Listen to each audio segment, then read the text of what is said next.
Kenyam amal Kenyam woka yene dialan kono len kroje me lereme elermi jere yoyke Uganda men kene Kenya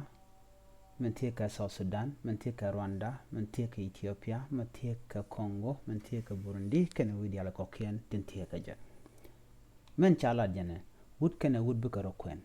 shekene shek bukaro kwen lerme cha kula lat museben mela kwarwich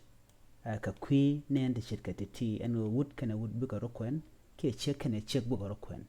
men chalat ka kwi de ke bilen cha sign ke bile kan sign jen bana la don tam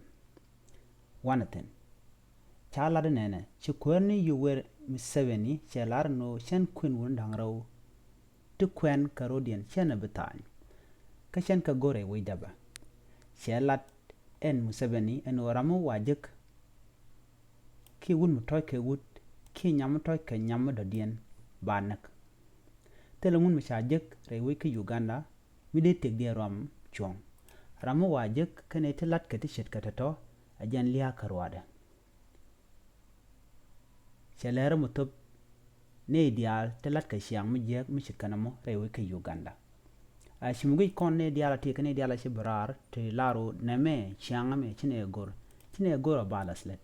kakor gwan michewe ere wich ke Uganda te kana tila wuni te toy ke wuni ke men ke nyar te toy ke nyar en siangamo cha siangmultin ko shaga palu letken yinken ja togo no buga benyam ko bekan laro to benay yikta ke chong ma batany a kwarwich enu benere kwen karoda ka benetin kono nongne bene kalat ename amichi tuo ke jen chenge dan ke changa paiwa ka ken daro da paiwote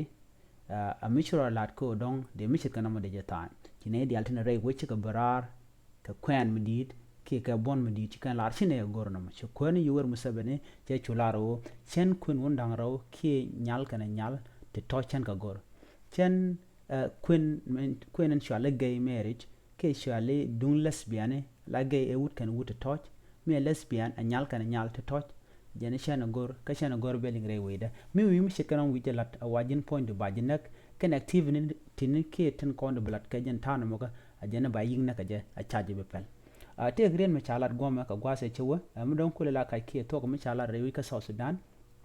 chalat beno shikwar South Sudan ni salpa ke jalari mi te ke wut kene wut te gor kwen karodien rewi ka South Sudan mi jin wudien wut te gor kwen rewi ka South Sudan kan ba ka gagduel kan dangro ba ka gagduel amen mi shika kon dap ka gat ba chondien kula lat re ngoni no mi chalat chondien ba kula re ngoni mu ka dap ka gat ba chunga jo kan kana te de gad ba de kan kalena dap re wi ka South Sudan ino ba chaje nyok ka lat ka kwi gwaten la chem karodien karo ka kwen karodien mi shika sham shino mi shika no re wi ka South Sudan ja ka jogo nena eno biya gad biya ja konda asal pakere ikamishe janeno mu waji jek wa baji dwet blake barar ke baji dwet ka dwet mishroba men goro bro jeten buno chalo wutken wut kwan garodian yen pankun biya konda ka gat ba kula nok ke ba shondun ba kula kamye rien mishalat anamo kwar misal fakere